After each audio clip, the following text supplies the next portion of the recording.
अस्सलाम वालेकुम दोस्तों, मैं हूं आपका मेज़बान सलाहुद्दीन और आप देख रहे हैं सलाहुद्दीन पिंडू यूट्यूब चैनल। अगर हम इस वक्त अपने प्यारे मुल्क पाकिस्तान के हालात पर नज़र डालें तो हमें कोई भी चीज़ हौसला अफजा नज़र नहीं आती।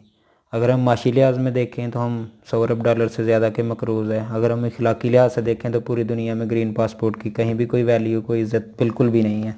ठीक है। अगर हम सियासी लिहाज से देखें तो शायद इतने गिरे हुए किरदार के मालिक किसी और मुल्क के सियासतदान हों, या शायद हों लेकिन हमारे इल्म में ना हों। लेकिन जितने लोग हमारे इल्म में हैं शायद उनमें से कम ही इतने गिरे हुए अखलाक के मालिक हों जितने पाकिस्तानी सियासतदान हैं। ठीक है। उनमें हर पार्टी का हर बंदा शामिल है, मैं किसी एक पार्टी को टारगेट करके नहीं कह रहा। ठीक है।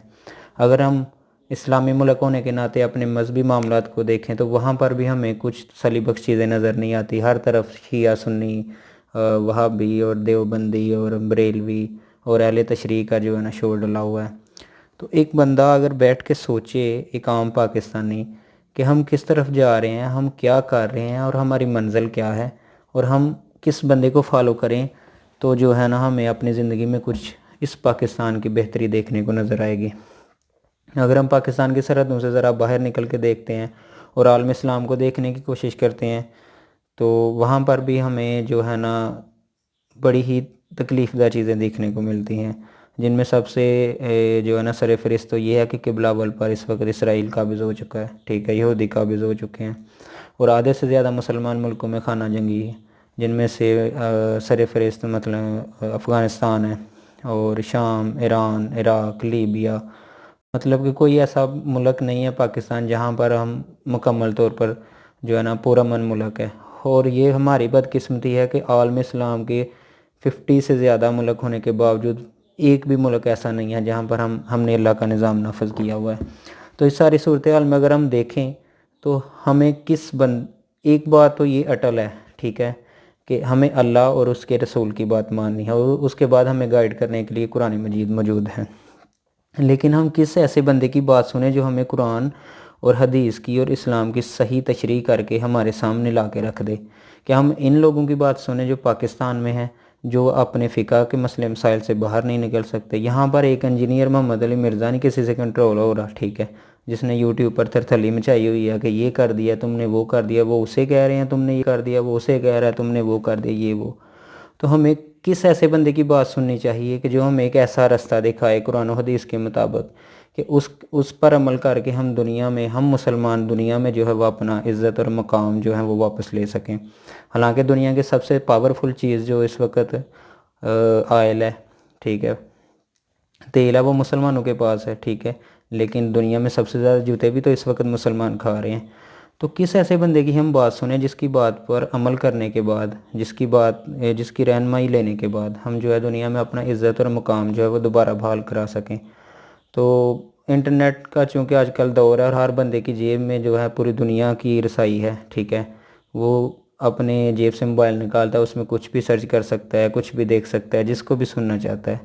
तो मैं आपको अपना तजर्बा बताना चाहता हूँ। मैं समझता हूँ अगर इस वक्त मुसलमानों की जो नौजवान नस्ल है, या यूँ कह लें कि पाकिस्तान की जो नौजवान नस्ल है, अगर वो किसी आलम दीन को सुनना चाहती है और अगर वो अपनी ज़िंदगी में वाकई इस्लाम के लिए कुछ करना चाहती है, या इस मुल्क के लिए कुछ करना चाहती है, या अपनी आने वाली नस्लों को एक ऐसा मुल्क और ऐसा महफूज पुरअमन और जो है अल्लाह की हाकमियत और अल्लाह के निज़ाम वाला मुल्क देकर जाना चाहती है, तो उसे सबसे ज़्यादा अगर किसी बंदे को सुनना चाहिए तो वो मरहूम डॉक्टर इसरार अहमद रहमतुल्लाह अलैह हैं, जो कि 2010 में वफ़ात पा चुके हैं। हालांकि वो आज से तकरीबन 10 साल पहले इस दुनियाए फ़ानी से चले गए हैं, लेकिन उनके दिए हुए दरस, उनकी की हुई तकरीरें, उनकी लिखी हुई किताबें आने वाले 50 और 100 सालों के लिए भी जो है ना वो एक मशले राह है मुसलमानों के लिए। उनकी जो है वो तहकीक ईसाईयत और यहूदियत पर और दज्जाल के ज़हूर पर और इसराइल के क़याम पर और फ़लस्तीन के कब्ज़े पर, और जो वो आज से 20 साल पहले कहते रहे थे और उस वक़्त जो है ना सुनने में बड़ा अजीब लगता था। वो कहते थे कि ये अरब जो हैं ये इसराइल की गोद में जाकर बैठ चुके हैं। ठीक है, अब पाकिस्तान को किरदार अदा करना होगा आलम इस्लाम के लिए, अरबों से हमें कोई तवक्को नहीं है। ठीक है, और जिस तरह से वो मुख्तलिफ़ मामलात से पर्दा उठाते रहे, जिस तरह से जो है ना मगरब की तरफ से फहाशी का एक जो है वो समंदर, वो या तूफ़ान कह लें, वो मशरक़ के ऊपर जो है वो ला के छोड़ा गया है और बेहयाई को जो आम किया गया है। ठीक है, اور معاشرتی نظام کو اور خاندانی نظام کی جڑیں جس طرح سے توڑی جا رہی ہیں اور توڑی گئی ہیں اور توڑی جا رہی ہیں، ابھی بھی چلو جو ہے نا کچھ شرم و حیا ابھی باقی ہے، ٹھیک ہے۔ تو اگر ملک میں اگر حقیقی تبدیلی لانا چاہتی ہے یا کوئی اسلامی انقلاب لانا چاہتی ہے یا وہ واقعی اپنی آنے والی نسلوں کے لیے ایک محفوظ اور پرامن ملک چھوڑ کے جانا چاہتی ہے، تو اسے میں سب کو یہ مشورہ دوں گا کہ وہ ڈاکٹر اسرار احمد رحمۃ اللہ علیہ کو جو ہے نا ان کی کتابوں کا، ان کی تقاریر کو جو ہے نا ضرور سنیں، کتابوں کا مطالعہ کریں اور وہ دیکھیں کس طرح سے انہوں نے معاشرتی اسلام کا ڈھانچہ پیش کیا ہے۔ اور اگر واقعی یہ نوجوان نسل جو ہے وہ اللہ سے کیے ہوئے وعدے کو پورا کرنا چاہتی ہے کہ جس وعدے کی بنیاد پر ہم نے یہ ملک لیا تھا کہ یا اللہ پاک تو ہمیں زمین کا اتنا سا ٹکڑا دے، اس پر ہم تیرا اور تیرے حبیب کا نظام نافذ کریں گے، ہم خلفائے راشدین کا نظام نافذ کریں گے اور پوری دنیا کو بتائیں گے کہ یہ ہے وہ نظام جس کے ذریعے سے پوری دنیا میں امن بھی قائم ہو سکتا ہے اور سارے انسان جو ہے وہ خوشحالی سے رہ سکتے ہیں، ٹھیک ہے۔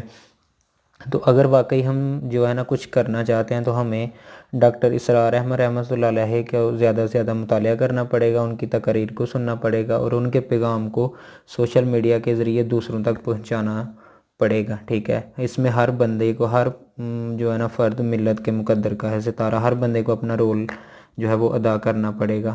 تو ان کی ایک ویب سائٹ بھی ہے تنظیم اسلامی کے نام سے، ان پر ان کے بہت زیادہ لیکچرز ملتے ہیں اور آج کل ایک یوٹیوب پر چینل بھی ہے ڈاکٹر اسرار احمد آفیشیل کے نام سے، اس پر بھی گاہے بگاہے جو ہے وہ ویڈیوز اپلوڈ ہوتی رہتی ہیں۔ تو میں آپ سب کو جو ہے نا یہی ریکمنڈ کروں گا کہ ہمیں ڈاکٹر اسرار احمد رحمۃ اللہ علیہ کو سننا چاہیے تاکہ ہم اپنے پاکستان کے لیے ایک اسلامی پاکستان کے لیے بہتر فیصلہ کر سکیں۔ Thank you.